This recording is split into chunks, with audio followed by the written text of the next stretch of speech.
Usted escucha la revista de opinión Democracia.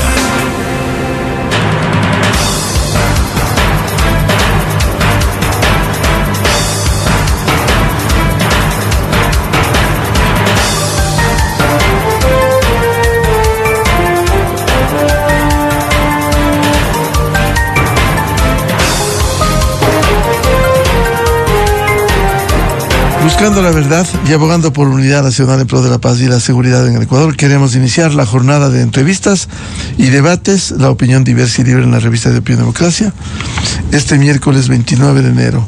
Saludamos al doctor Napoleón Santamaría, experto tributario, y lo invitamos a analizar cómo cerró el año 2024, las recaudaciones y cómo esto aporta al presupuesto general del Estado.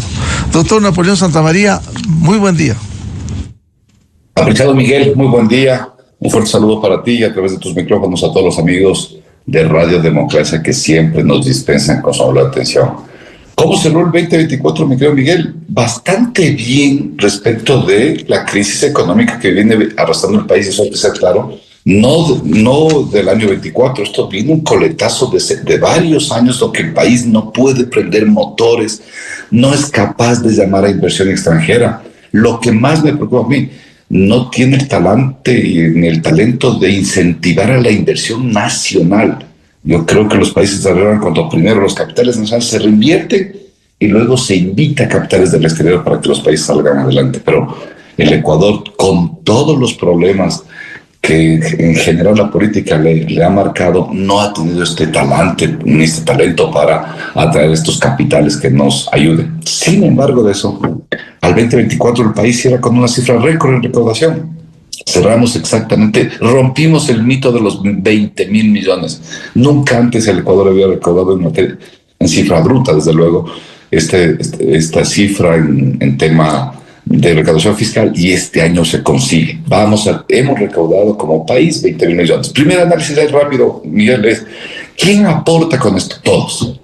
Y este es el primer mensaje. Esto no es que aportan solo las empresas grandes, solo las clases pudientes del Ecuador. No. Aquí se aporta, y en gran medida, más bien otro tipo de segmentos o estratos socioeconómicos. Pero en resumen diremos, los 17.7 millones de ecuatorianos que todos los días compran, venden, arriendan, cargan combustible, compran ropa, alimentos, etcétera, todos esos momentos están tributando, aportando al país.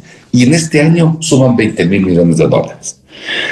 Entonces parece que esto comenzó a ser una buena noticia al cierre del año. Estos 20,000 millones son estables, permanentes, así se van a repetir los próximos años, y la respuesta es no. Porque estos 20,000 millones se componen de dos grandes segmentos: lo que son impuestos ordinarios, permanentes, estables, y lo que son los impuestos ocasionales. No se repiten año a año, sino que ocasionalmente y fruto de una reforma se incorporaron, por ejemplo, en el 2024.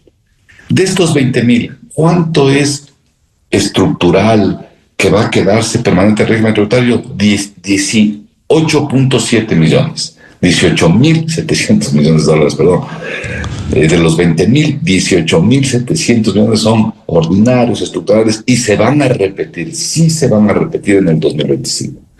Pero hay unos 1.300 millones que más bien corresponden a impuestos ocasionales. Recuerda tú, Miguel, el tema de la contribución a bancos y cooperativas, el impuesto a la seguridad, la amnistía tributaria, el impuesto del IVA a las petroleras, impuestos que acontecieron en el 24 y no se repiten.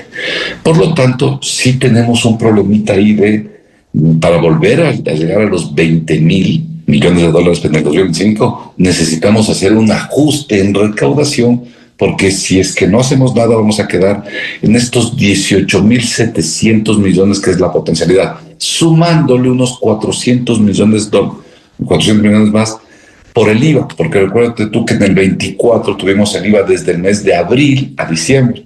Para el 25, si no pasa nada, si no llega a la presidencia ninguno de esos populistas que dicen que van a bajar al 12, al 10, encuentro que otros dicen al 8, bueno, una cantidad de irresponsabilidades en esas propuestas. Pero si el país es serio, maneja sus finanzas y su régimen tributario de forma coherente, responsable, permanente, entonces creo que podríamos llegar a esos 12.200, 12.300 millones de dólares.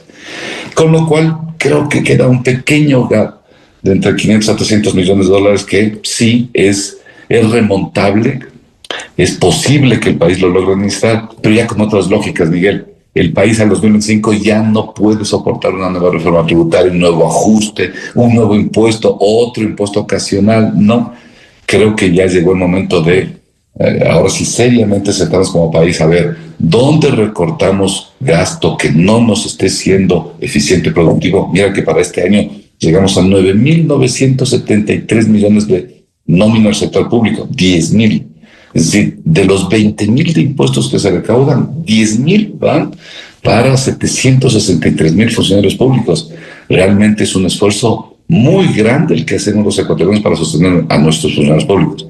Si el funcionario público no tiene las ganas, el talante, la capacidad de servirnos a los ecuatorianos y servir al país, creo que ahí es donde tenemos que hacer ajustes clara y concretamente, Miguel, para el año 2025. Con una circunstancia, quizás el 2024 no fue atípico por los ingresos adicionales que por ese año se cobrara y que se reflejó finalmente en la recaudación del SRI.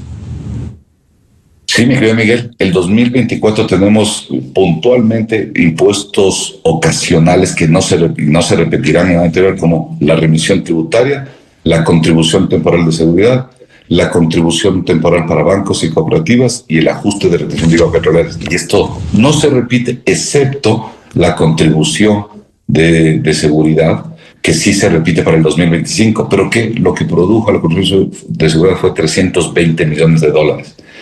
Por lo tanto, medio en cifras es, si el país tiene esta capacidad, si prendemos los motores y hacemos que de recaudar 18.700 millones, bueno, para llegar a los 20.000 millones del próximo año tendríamos unos 400 millones o 500 millones, entre 400 a 500 millones de IVA que produzca ya el IVA completo todo el año, 300 millones por este impuesto de seguridad y de nuevo hay un ajuste que bien podría hacer el Estado en devoluciones, reintegros, notas de crédito.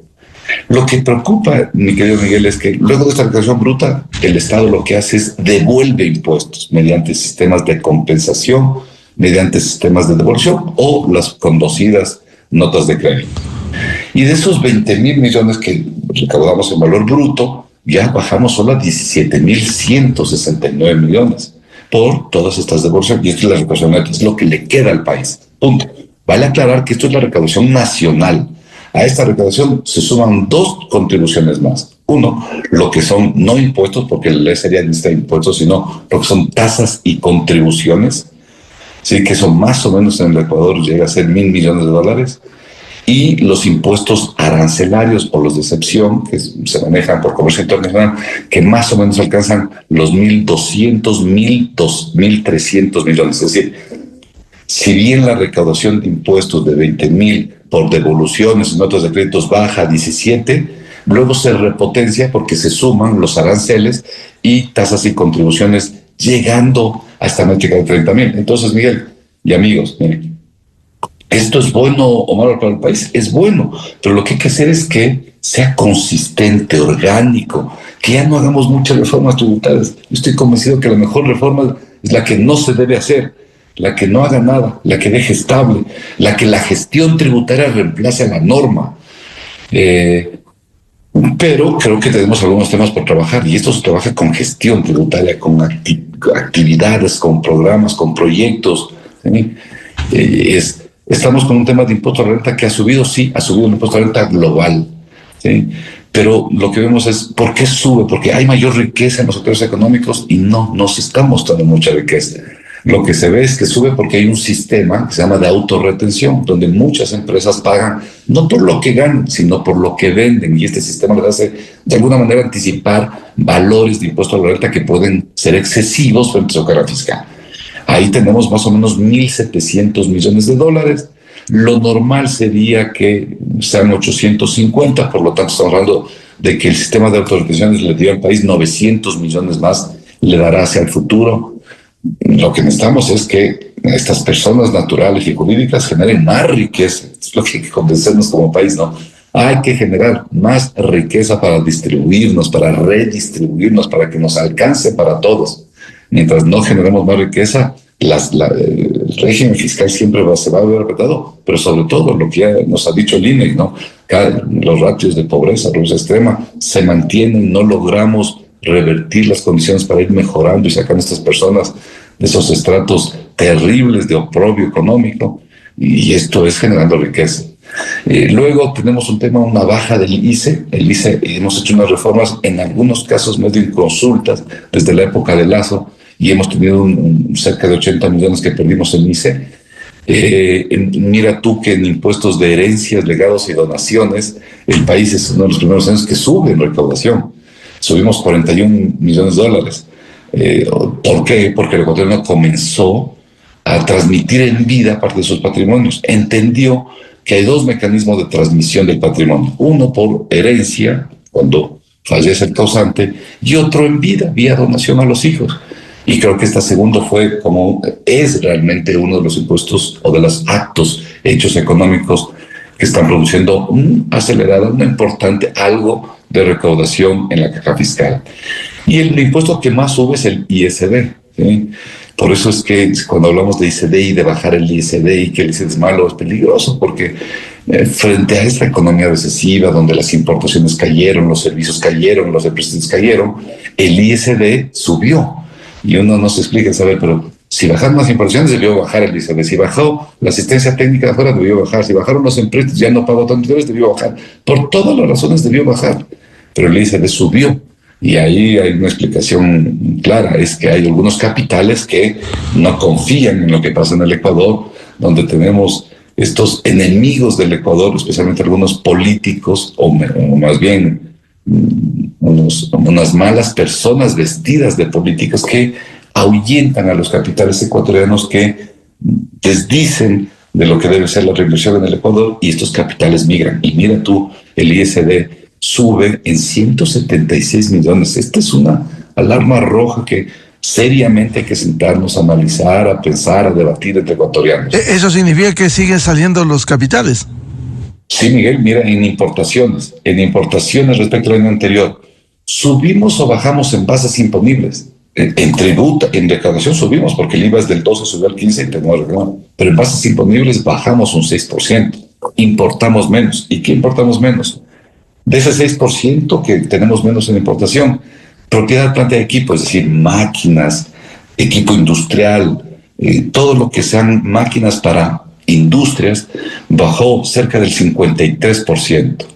30% de materias primas, insumos para la producción, para que esas máquinas operen, y del 12 al 13% en lo que son servicios administrativos y servicios financieros, que son préstitos capitales del exterior. Sí se ve esa contracción, pero el ISD sube. La única explicación es, cuidado, tenemos ahí alguna inseguridad, incerteza, y quizá ahí, si me permites comentar, es una de las peores cosas es ese calendario electoral, Miguel. 9 de febrero, primera vuelta, y luego abril 16, 45 días de segunda vuelta, desangrándose el país entre dos visiones que están claras.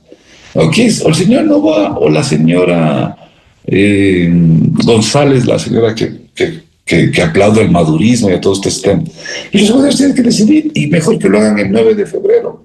¿Para qué, Miguel? Para que el 10, ojalá ya tengamos un presidente sentado ahí. Obviamente yo no votaré jamás por una correísta como la señora González, no solo por su formación ideológica, sino por su falta de formación técnica, profesional, de conocimientos. Definitivamente una persona que no está preparada desde largo para ser presidente del Ecuador, pero para que el país el 9 de febrero se cierre este capítulo de política nefasta, y del 10 prendamos los motores de la economía. Este país tiene que crecer, tenemos que generar riqueza, tenemos que trabajar en reformas judiciales, en temas tan importantes que en donde el país está quedando muy atrás frente a nuestros competidores. Eso es lo que tenemos que hacer, dejar un poco esa agenda política que le consume al país y volver a la agenda de desarrollo económico, de desarrollo medioambiental, de desarrollo educativo. Muchas agendas detenidas porque la agenda política se superpone a todas estas otras que son muchísimo más importantes, querido Miguel.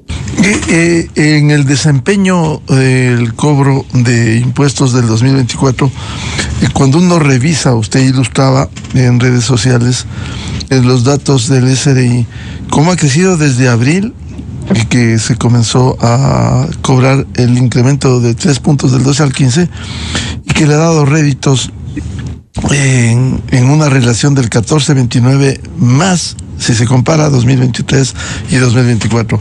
¿Fue provechoso el incremento del IVA? Muchos que criticaban, denostaban, etcétera, este incremento del IVA. La verdad es que Ecuador no. Los políticos, si me permite, decían, no, sube los impuestos, van a caer los impuestos, no se va a pagar. Allí están los resultados oficiales. Aquí están los resultados oficiales, la cifra fría, etcétera, y muchos políticos, especialmente el señor Nebot y sus adláteres que tienen esta teoría. No sé de dónde el señor Nebot leyó, no creo que haya leído porque él no sabe de estos temas, o quién le dijo que en el Ecuador, cuando tenemos un incremento de tarifa, tenemos menos recaudación. ¿Quién le ha dicho eso? Y me parece que es de los... Bueno, y repite Henry Klonfle, candidato presidencial, y otros. Repite, y es un tema que, bueno, si no lo saben, por lo menos que vean las cifras oficiales y se den cuenta que la tarifa ayudó a recaudar más dinero. Definitivamente sí ayudó a recaudar. Es más, hasta diciembre recaudó $1.200 millones más en IVA. Si no hubiera habido ese incremento, hubiéramos perdido cerca de más de $1.200 millones porque nuevamente sí tuvimos un efecto de los apagones. Con todas las crisis económicas, energía eléctrica, inestabilidad política, la recaudación del IVA subió y subió en $1.200 millones. ¿Por qué? Porque la tarifa del IVA no es perniciosa. Mira, Miguel, que en el Uruguay es el 21%, en la Argentina acaba de subir la subió la última reforma al 21%, en el Brasil es el 27%, Colombia en el 19%, Perú en el 18%. América Latina tiene 16.70 de promedio. Cuando el Ecuador le subió al 15%, ni siquiera llegamos al promedio. Es decir, no sobrevaloramos la tarifa. Ahora, esto hay que seguir analizando y pensando. El mundo entero comienza a pensar en que los impuestos indirectos son mejor. Bueno, la administración Trump está pensando en reformas donde se disminuye la potencia en la recaudación del impuesto a la renta y se amplía otro tipo de recaudación indirecta, por ejemplo, la arancelaria. Pero volvamos al IVA. El IVA, afortunadamente, no es productos. ¿Qué deberíamos hacer en tema del IVA, Miguel? Quitar esa incertidumbre para que se acabe este discurso de los políticos. Yo llego a bajar 1 punto, 2 puntos y todo este tema. ¿Y eso es por qué? Porque cuando la Asamblea aprobó el 15%, no subió a la tarifa del 15%, subió al 13% a la tarifa en la ley. Y permitió que el presidente de la República pueda subir 2 puntos más a esa tarifa que está establecida en la ley del 13%. Esto es inseguridad, no certezas, no tener el panorama y las reglas claras, y esto hay que cambiar. La tarifa es del 15%, la economía ha absorbido ese 15%, la inflación no nos golpeó en el 2024. Responsablemente debemos dejar la tarifa del 15% ahí, no moverla y continuar adelante. Estas son las cosas que le hacen mucho daño al país, estos malos políticos con mala información o con mala intención de hacerle daño al país. Hay unos, Trump, si mal no recuerdo, decía, bajo el IVA al 8%. Creo que ese señor no sabe, no tiene idea de lo que pasaría con... Bajar al 8% significa cerca de 3.400 millones menos de recaudación. Sí, o sea, ese señor lo que quiere es acabar con el país o destruir las finanzas públicas. Esto hay que cambiar, y por eso, nuevamente, Miguel, ojalá el 9 se termine esto, señor Noboa llega a la presidencia, se acabe este capítulo, y el 10 volvamos a aprenderlo al país. Necesitamos generar más riqueza, Miguel. A propósito de definirse en una sola vuelta, ¿cuáles son los desafíos que tiene el país en materia de recaudaciones, en materia presupuestaria?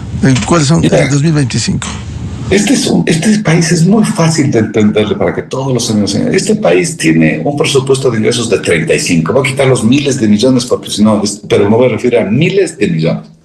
Pero el Ecuador tiene un presupuesto de 35. Esto es lo que tenemos que conseguir. ¿Para qué? Para pagar todo nuestro gasto corriente, que, insisto, hay que analizarlo, revisarlo, controlarlo. Todo nuestro gasto de inversión, que es fundamental para el salud de la economía. Y para ese lastre que se llama deuda externa, que este año nos chupó 11.300 millones. Muy bien. ¿Dónde se van estos 35 millones? Muy fácil. 10.000 se van al sueldos y salarios del sector público. Ahí se nos van 10.000. 5.000 en subsidios, 3.500 en gastos municipales, porque recuerden que del gobierno nacional se entregan los gastos municipales. Entregamos 1.500 en servicios administrativos del Estado, toda la funcionalidad del Estado y lo que necesita gastar. Ahí tenemos 20.000 millones de gastos. ¿Dónde está la diferencia? Tenemos de diferencia 11.300 millones de deuda externa y los 3.500 millones de dólares que es el déficit que no alcanzamos a cubrir. Esto es el país. Facilito, sencillito. ¿Qué debemos hacer, Miguel? Mayor recaudación, sí, siempre y cuando no sea reforma tributaria, sino gestión tributaria. Lo que hemos dicho, ampliar la masa de contribuyentes. Déjame darte datos, Miguel, ciertos y certeros. Tenemos las 30 ciudades que más le contribuyen al país. Las hemos categorizado y les hemos puesto un registro para que todos lo vean. Quito, 48% de recaudación. Guayaquil, 26%. Y uno dice, no puede ser. Y ese discurso de que en Quito están empresas petroleras mineras, bueno, quitemos eso y llegamos al 41% y Guayaquil al 26%. Y este no es un comentario regionalista ni nada de eso, sino que definitivamente no hay un control, no hay gestión del SRI en la dirección de Guayaquil. No puede ser que haya una diferencia tan abismal. Casi Quito es el doble de lo que produce Guayaquil. No se compadece con la edad económica, con la riqueza que tienen los hermanos guayaquileños. Y insisto, esto no es un comentario regionalista, no técnico. Tenemos que igualar la recaudación de Guayaquil a algo parecido a lo de Quito. ¿Y esto por qué no está sucediendo? Porque la administración de Guayaquil no funciona. 1, 2. Luego es Cuenca. Quito, Guayaquil, Cuenca, el tradicional Quito, Guayaquil, Cuenca. Claro, Cuenca es el 4% de la recaudación. Ni siquiera llega a ser el 10% de lo que es Quito, apenas es el 7%, muy pequeño. Y el cuarto es el Pangui. Mira tú, Miguel, el cuarto cantón de mayor recaudación nacional es el Pangui. Un cantoncito perdido en el sur del país, en la provincia de Zamora, y este es el mensaje de los gobiernos, que recibió inversión extranjera, que tiene mineras, que está generando riqueza, que yo comparto, que hay que controlarlas, revisarlas, tenerles un perfil de corrección y de ética en la gestión empresarial, minera, medioambiental, económica, fiscal de estas empresas, sí, pero que está generando riqueza, sí, es el cuarto cantón, el Pangui. Y si vamos anunciando después es Durán, pero en el 9 ya aparece Yantzaza, otro cantón minero, y por sobre Yantzaza, por sobre Machala, la capital mundial del banano. Y Yantzaza produce más al país que Machala. No se diga Manta queda en un puesto rezagado, 12, y Santo Domingo en el 13, Puerto Viejo en el 16, Ibarra en el 18. Bueno, esto nos dice claramente una cosa. Hay mucha desigualdad en el cumplimiento tributario en el país y esto hay que controlarlo, ¿sabes? Y esto no se hace con reformas legales, sino con gestión. Esto hay que abordarlo de forma inmediata. 1. 2. El tema de recortar gasto. El país no puede seguir teniendo una nómina tan pesada. Ahí tendremos con el dolor del alma que ver qué funcionarios públicos están enganchados en el desarrollo nacional, en generar riqueza, etcétera, y aportar al país, y cuáles no, y recortar lo que es ese exceso de gasto ineficiente. 3, procurar perder menos. Pierde la Contraloría $4.000 millones, pierde el SRI cerca de 6.000 millones, pierde la SENAE 1.000 millones, pierde el IES 2.000 millones. El sector público es un perdedor innato, pierde por todo. El año anterior, Miguel, perdimos $13.000 millones. La Contraloría, el SRI, $13.000 millones. Estas brechas de pérdidas hay que cerrarlas. Y el último tema, Miguel, es seriamente a los ecuatorianos, nuestro mensaje a los ecuatorianos. Tenemos que sentarnos a pensar en nuestro país y definir unas clases. Un primer tema que debemos definir. ¿Queremos inversión extranjera? ¿Sí o no? Ponemos de acuerdo, porque nos llaman a los pichinchanos a ver si queremos contar el Chocó andino aquí en el norte y dijimos no. Y ya les estoy dando que la cuarta ciudad más importante en recaudación nacional es el Pangui por su extracción minera.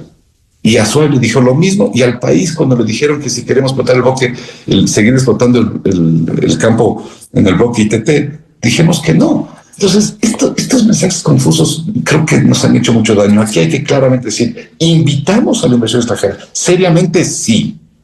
Y después de decirle sí, le vamos a decir, no vamos a hacer absurdas consultas para después cerrar pozos petroleros. No, les vamos a dar estabilidad. 2, les vamos a dar un régimen tributario estable, armónico, y no les vamos a cambiar. Y 3, como país nos comprometemos a que esos jueces pícaros, corruptos, mañosos, no cambien, no vendan sentencias, providencias y ahuyenten a la inversión extranjera.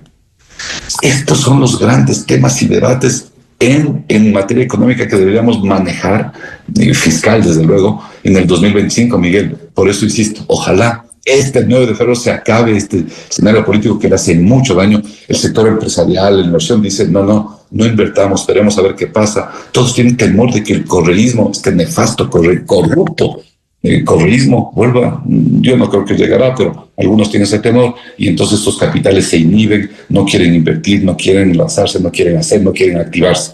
Esto tiene que acabarse. El país necesita riqueza y que la única manera de generar riqueza es generando inversión. Si el Estado no tiene recursos para hacer inversión, necesitamos nuestros empresarios nacionales reinvirtiendo e invitando a empresarios del exterior para que nos hagan el tema de la famosa inversión extranjera que tanta falta le hace al Ecuador. Doctor Napoleón Santamaría, ¿y este año debiera ser de otra reforma tributaria? ¿O como estamos, habrá que avanzar en el SDI? Yo soy partidario que este 2025 no necesitamos ningún otro impuesto. Si lo hacemos bien, salimos tranquilamente, sin ningún problema. Quizá la única reforma, esta reforma para armonizar nuestro régimen tributario.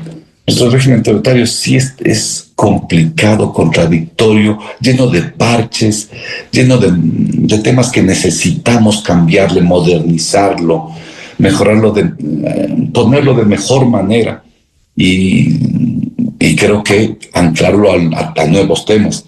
El derecho tributario en el Ecuador se quedó anclado al siglo anterior y todavía no se habla, por ejemplo, de tributación con moneda electrónica, de recaudación nacional con moneda electrónica, o sistemas de fiscalidad con blockchain. El Ecuador todavía se quedó hace un siglo. Entonces, quizá la única reforma es modernizar, armonizar y blindar nuestro régimen tributario, o sea, lo sólido, serio, solvente. Pero más impuestos, más tributos, no necesitamos hacer ningún reforma tributaria para crear más tributos. Si hacemos bien las cosas desde la gestión tributaria, el 2025 será un año de buena recaudación sin reforma tributaria. Sería genial. Imagínate tú, Miguel, y amigos, a todos los empresarios nacionales. El Ecuador es un país que estos 3 años o 4 años no va a hacer reformas tributarias, no va a mover nada. Así nos quedamos. Ese es nuestro régimen tributario. Déjenos organizar una vez y no. Esto es un aliciente de esta frente a ese constante incertidumbre de reformas año a año. Estas lógicas hay que comenzar a cambiar. No le ha funcionado al país hacer reformas tributarias todos los años para tapar los huecos. No, hay que buscar dónde, por qué se produce el hueco y quitar ese elemento nocivo que está produciendo ese oramen en las finanzas públicas y no taparlas con el régimen tributario a través de recaudación fiscal. Bien, muchas gracias. Como siempre, la ilustración que nos ha hecho sobre el tema tributario, los desafíos del nuevo gobierno, y ojalá esto termine pronto. Sí genera incertidumbre siempre unas elecciones, cuando el país necesita estabilidad e ir pensando ya en periodos, perdón la redundancia, periodos estables que le permitan certidumbre al Ecuador. Muchas gracias, Napoleón, la atención a la revista de Opinión Democracia. Con el mayor gusto, Miguel. Muy buen día con todos. Saludos. Muchas gracias. El doctor Napoleón Santamaría, experto tributario y los desafíos del 2025.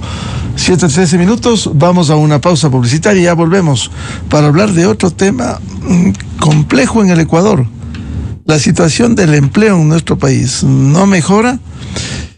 Crece el empleo informal, más de 5 millones de ecuatorianos en esas condiciones, y los candidatos no se dan ni por entendidos, los candidatos presidenciales y también a la Asamblea, ni por entendidos de esta situación, porque no responden a cómo enfrentar, cómo generar nuevas fuentes de empleo en el país. Invitados, el doctor Miguel Ángel Puente y el economista José Hidalgo Payares.